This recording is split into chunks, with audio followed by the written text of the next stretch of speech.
love them all. So let's start with asking a question. So, okay, 4%. Let's go with the 10-year average is 4% representation with the Asians on Broadway.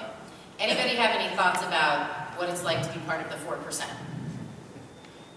Yeah, I have to say this. It's actually, I sat on a panel with Erin 2 years ago at the first Broadwaycon. It was a panel on diversity, and it was while King and I was on Broadway. It was while Asians was on Broadway. We actually made the prediction and said, like, actually, this is going to change a lot because it's going to feel like Broadway has said, we did it. We did diversity, guys. Like, we did Hamilton. We did it. Yeah. And then it's not gonna, like, that change isn't gonna stick. So it's interesting to hear Erin read off those numbers and go, wow, you know, it actually, you're right. Like, there's a certain element of like, we accomplished it and we're done. Yeah. With that phase of, you know, and same thing with, you know, comment was like the same thing. It was like, okay, we're done. Like, we're done with diversity. And it's interesting. I often have students writing me, you know, from university programs and stuff like that, saying, I'm the only Asian person in a program. Oh, I've been studying music theater. Do you have any advice? And this particular student was studying at a school in Boston. I won't name the school. But basically, she's a freshman, and she sounded so distraught that I said, come and meet me for coffee before my matinee. She happened to be in New York City for Thanksgiving break. And I said, come and meet me, because she was on the verge of quitting, doing this. And I was like, no, you can't do that. I was like, and she said to her, the head of her program said, oh yeah, but you know, we're living in a post-racial society now. And it doesn't, and you know, we basically said to her, we're living in a post-racial society. Barack Obama's been president. We've had Hamilton. This isn't an issue anymore. And I said, you actually can respectfully disagree with your professor. And if you're angry about it, make your own work. Make your own work and show your peers in your student body that he's wrong. And it's interesting how that opinion does exist. I mean, it exists in our country on the whole now, you know what I mean? Like the big pendulum shifting politically, and then our little microcosm of Broadway, I definitely feel like it's also happening here as well. I always say to people when they go, oh, I don't see color. I go, well, how do you drive? You're a danger to the roads, and you should get off them immediately. That's actually a thing. Okay, Shoba, you were in the Great Comet. I was. What can you say about the diversity of the Great Comet that gave you kind of inspiration and like maybe a little perspiration? I mean, it was such an amazing show to make my Broadway debut in, because the people that I got to share the stage with reflected what the streets of New York City look like, and to be able to when I got this role, when I got the role of Natasha, it was very, very emotional for me. The fact that a creative team saw me in a role like that, where Natasha was any girl, she was every girl, and it was not tied to being or being Asian by any means. That was amazing. The way that show was built was such that every role was played by an actor of color. The understudies, the swings, everyone that covered those roles were also actors of color. Just because Danae Benton, an African-American woman, played Natasha, did not mean that Black actors then had to understudy that role as well. We had a white Natasha, we had Indian Natasha. So I found that so inspiring that a show was cast in that way and it worked for 10 months, and then it went away very sadly. And it sadly went away. Yeah, for an issue that had nothing to do with Yeah. I want to just go on the record. I know a little bit more about what happened with the Great Comet than the lay person, and I'm not going to spill all the tea because I'm drinking coffee. But I will say that there was never any indication from the creatives or from the company in any way that there was any sort of racial overtone, and I will put my hand on a religious book of your choosing and swear that racism and whatever charges were brought against the company, that didn't happen. Yeah, I do have to say, for this specific creative team that was on the Great Comet, I think they are the most progressive creative team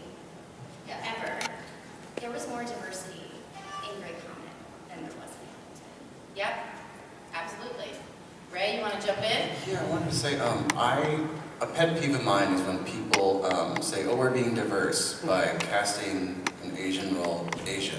I'm like, okay, that's not really diversity. Diversity is if you take this American role, go through the spectrum of ethnicities that live in this country and find the right actor for that role, which to me is what Groundhog Day did and meant the world to all of us. See, my friend Vishal Vaidya, and I were at the callbacks for the show, and we're like, okay, we're probably in for the same role. How you doing? Like, no, I'm going in for Larry. I'm like, you're going for Larry? I'm going in for Ralph. And it was refreshing to go in for different roles because we're different people, you know? And with Groundhog Day, they never let us feel our color. They let us feel who we were as actors. So that's my thing. If you want a show that's diverse, be truly diverse. Allie, you want to jump in? Allie is the first Asian American to play Christine on Broadway. Yeah, even beyond that, I'm the first woman of color to play Christine. Really? On Broadway. Yeah. Wow. Isn't that nuts? And it's been 30 years. We just In 30 celebrated years? yesterday. Yeah. Yeah, so I saw there was something on Playbill, oh gosh, I might get this wrong. I think it was 23, there have been 23 of us who played like the principal role. And there were two because I do 6 a week and there's an alternate who does 2. So that even sort of ups the possibility of having some diversity in there. Yeah, I counted. Phantom has 3. Yeah. Right? It's you Yeah, we have 3 and 2 dancers. Yes, a singer and a dancer. We've had other dancers before too. But no, I mean, I think what's been really wonderful about getting to play Christine and have sort of the publicity surrounding it of being the first Asian American is that I truly have had the experience of having people come up to me at the stage door or send me mail or, you know, write me on Instagram saying like, this changed the game for me. Now I think things are possible. Now I think that I too can achieve this.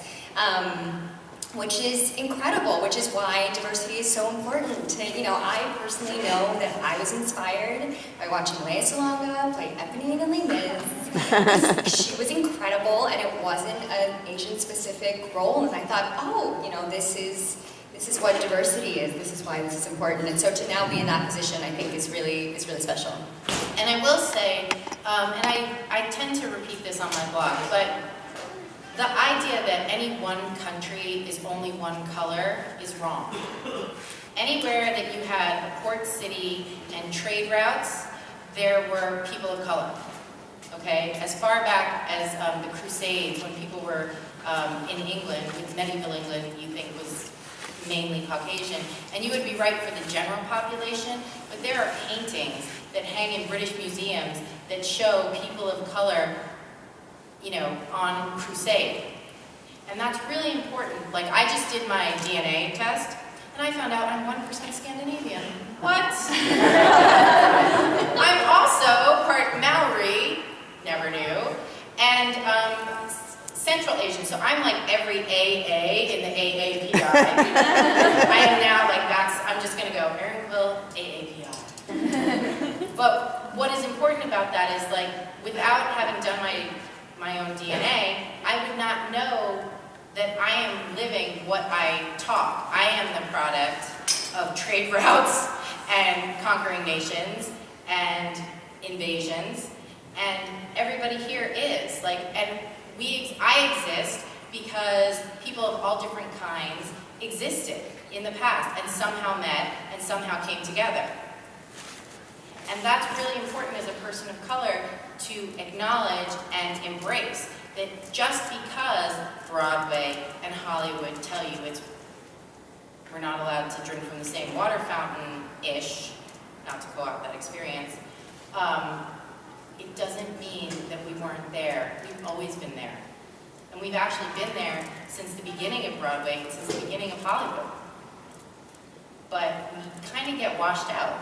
We get whitewashed out, which I think is an important distinction to know. When you're feeling alone and when you're feeling like you can't look and see yourself, you should know that the picture you've been shown is not correct. Right? That you've always been there. And that's an important thing. My son is growing up, he's 5, and he is growing up in a world where Asian Americans are on television, And I'm wondering what his point of view is going to be, because it's going to be so positive to be able to turn on the television, see Fresh Off the Boat, and all these other shows that are happening. So let's talk about, what was the first, well, Shoba, we know, you got a great comment first, but Ray, what was your first Broadway role? My first Broadway role was in Mamma Mia, where I played Eddie, the drunk bagpipe playing boy. And that was a diverse cast. Yeah, it it was. a hugely diverse cast. So many Asian Americans in there. And again, they didn't really care about ethnicities with the ensemble. With the principals, they kind of had to because it was like biological. But I had the best time. I learned a lot. It was nice to see other Asian Americans. It was East Asian, South Asian, all different ethnicities in this company, and we were able to always look out for each other and keep us updated with projects, kind of cheer each other on. So that was a huge kind of support group when I was first starting on Broadway. And Allie, what was your first role? My first role on Broadway was as Cosette in Les Mis, the first revival. And that too was an incredibly purposefully diverse cast. Adam Jacobs was my Marius. Leah Salonga came in as my mom. So it was a really great way to make a Broadway debut and feel like a part of the community. It was such an incredible thing to have happened. Sorry, that was such an incredible cast to have happened in 2006. Yeah. But then what happened after that? I think the concept that all the producers are woke and they get it now is we just have to throw that out the window. They're only as woke as long as they're hearing cha-ching, cha-ching. I have to say though too, like having done, the general public doesn't get to see a lot of the readings and workshops that happen with shows, and I just finished 2, and there are certain creative teams that are really diversifying. I did a reading for a musical about Princess Diana, and again, Vishal was there. There were an African-American male, 2 Asian-American males, and 2 Caucasian males. So behind the scenes, there are teams that are diversifying. Honestly, it's just, I always hope it translates from those pre-production stages to the final product. Telly, what was your first Broadway role? My Broadway debut was in Flower Drum Song in 2002, and that was an all-Asian company. Yes, but tell the great story about how you got to your Flower Drum audition. Oh, well, so it was interesting. I was actually a senior at Carnegie Mellon University at the time, and my senior thesis show was Company. And Billy Porter, who was an alum of Carnegie Mellon, came to direct the show. And, at Carnegie Mellon, I was in my musical theater class, I was one of 3 Asian people out of 15 people that were in my class. And the role of Bobby was going to be double cast. So Billy auditioned everybody in the company and said, Telly, I want Telly to play Bobby. And he actually told me that they got some resistance, actually, from the school. They said, really, they didn't say why. They went, you want Telly to play a leading man? And they were like, he was like, yes, that's the guy who walked in and sang at them. Yes, that's the guy. That's who I want. So that happened, and Billy's first Broadway show in '91, when he graduated Carnegie Mellon, he was in the original company of Miss Saigon on Broadway. He was the saxophone. In the song, solo saxophone. Well, he was the guy in the number with the saxophone. And he was also So he wasn't actually saxophone. and he was singing, and he was in the back singing a lot of high notes, right? This is the first ensemble show. So he met a gentleman there called Mark Oka, who would be the dance captain and also associate to Bobby Dion on Miss Saigon. Well, fast forward many years, it's 2002, and Mark Oka is the associate choreographer and dance captain on the revival of Flower Drum Song. He calls Mark Oka and says, hey Mark, there's this kid that at Carnegie Mellon that is playing Bobby for me in company. He's a senior in college. He has no agent, he has no anything, but you need to see him because I know Flower Drum Song is coming. He's like, however, Bobby's in every scene of company, so I can't let him go from tech. So he has to finish tech at midnight, and then I'm gonna put him on a Greyhound bus. So then I rode the Greyhound all night, got into Port Authority, went to Ripley Greer, splashed some water on my face, and I was at my first Broadway dance hall. And everybody else there had, and it was a dance hall. Yes, it was a dance hall. And everybody else there had agents. Everybody else there already had a Broadway show. They either did Miss Saigon on Broadway, or they did The King and I on Broadway, so here I was, just like literally fresh off the bus. And I I got there and there was those times when they used to keep you at auditions all day. So they would do like your jazz combination, then they'd cut you. They keep a couple of kids for a ballet combination, then they cut you, then they give you side stream. I think I was there from like 10 a.m. until 2 p.m. And then no food. And then right back on the bus. Right. Right back on the bus. And this was before cell phones, really. So, and You're not as old as me. and so I took the Greyhound bus back, and I made it in time that night to see Billy. You know, they were in rehearsals already. And I said, you know, he's like, how'd it go? He's like, I think I did well. I think I did all right. They kept me all day. And he's like, I already got a phone call about you, so you're probably gonna call back. And that's really, and I said, listen, I don't know if I'm gonna get this job. If I get this job, I know I only get 25 words in my playbill as, you know, the third dancing, you know, chorus boy left. But I said, listen, if I do, thank you, Billy Porter will be 4 out of 25 words. And in my first playbill on Broadway, the last 4 words in my playbill are, thank you, Billy Porter, because he stuck his neck out for me. And actually, he's done that for many people in this business. I know for a fact, he's picked up the phone for many people and been a champion for them if they recognize that they're talented. And he's been a champion. You know, he often talks about auditioning for, you know, Cabaret, the MC Cabaret, auditioning for The Witch and Into the Woods. And you know, he's also been that person that will say yes to those auditions and break barriers. He walks the walk as well as an actor. So I think for him it was important that he picked up the phone for somebody like me and go, this person is going to walk. This person's going to walk the walk like I'm going to walk the walk too.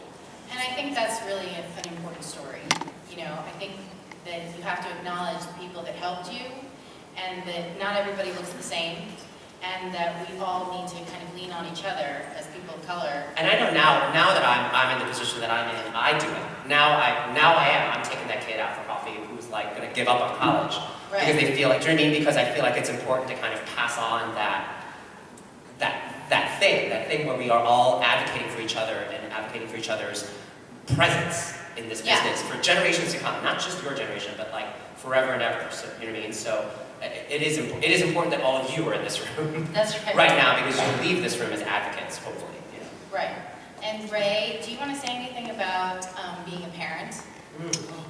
I drink a lot of coffee. No, I just want to guide you for a second. I drink a lot of coffee too. My kid wakes up in the middle of the night. I can't even. You just like kind of juggling though? I mean, just like, what does being a person of color in the theater as a parent of a child who is a person of color, how does that give you hope? So I have a beautiful 3.5-year-old daughter. She is biracial. She is half South Asian and half Caribbean. She came home at 6 weeks old. We had 21-hour notice. I feel like I'm still catching up. You just want to make, as cheesy as it sounds, you just want to make the world a better place. I never want her, especially as a woman too these days, I want to raise a strong woman. I want to raise a woman that won't let people make generalizations about her due to her skin tone. I want her to know that she can do whatever the heck she wants, because for me, as an Asian American kid, I got a lot of no's that you'll never make it in this business. You're only going to be able to do King and I's and Saigons, even though I sing pop. I was like, what am I supposed to do? A lot of no's, and although the no's strengthened me, they tested me, and I want my daughter to soar. I want her to grow up in a world where she sees all sorts of colors on the TV, theater. I want her America to be represented in the media. And yeah, she also gives me a lot of strength. You know, it's as actors, sometimes we are so centered around our acting world that I become obsessed about it before I was a dad. You know, always about auditions, thinking about this and that, and projects and networking. And having her has really grounded me and made me realize there's just, you know, more important things. So if I ever have a bad audition, I'll have an ice cream cone, and then I go home and I play with Peppa Pig and Barbie. So, Allie, were your parents supportive? Yeah, I was very fortunate. My parents were incredibly supportive. They took me to my dance classes and voice lessons and Broadway shows. I was fortunate to grow up about 45 minutes north of here. So I got to come in and see Broadway shows growing up. And though what's interesting is I had done sort of like one professional show as a kid, and by professional I mean I skipped on in one scene and then ran. It was actually the other version of Phantom, and ran screaming from the chandelier after that.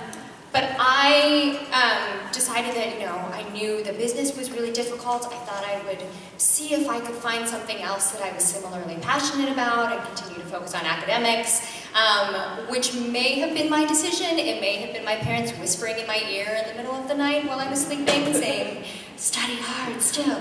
And so I actually ended up being a psychology major at Yale, and performing all the time extracurricularly and continuing to take voice lessons and all of that stuff. But since then, my parents have come to everything that I've done, usually multiple times, all over the world, and I think that's really, it's been really incredible for me. And Shoba, were your parents supportive? They were supportive. My parents are huge art supporters. Something you might not know is that the southern part of India is like the arts capital of the country, and that's where my family is from. So my parents were good about making sure that art forms from both the East and the West. So I studied Carnatic music, which is South Indian classical music. I studied Bharatanatyam, which is South Indian classical dance. I did that.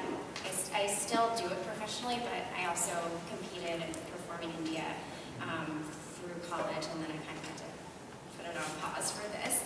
And then I also studied ballet and took voice lessons and violin, which came in handy for Ray Comet. But yeah, they were basically a shuttle service. I hate to say it. They would take me to classes as soon as school was done. I'd be in ballet or I'd be in a voice lesson.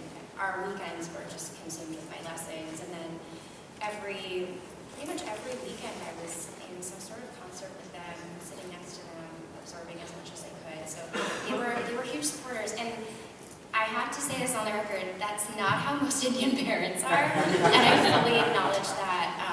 The fact that they were open to me going to a conservatory program for musical theater is not lost on me.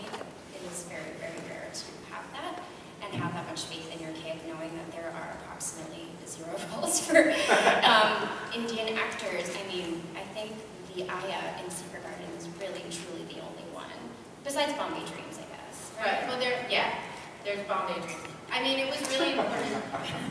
It was really important for me putting together this panel to make sure that I had kind of as broad a group as I could have, and I just want you to look at this panel. So I have one South Asian, I have one full Chinese, one Korean, and one, we call it Hapa, or half Filipino. I'm Hapa too, that's mixed race. Because the designation Asian American has been given to us, it's not always how we particularly identify, right? So when you ask an Asian American, oh, what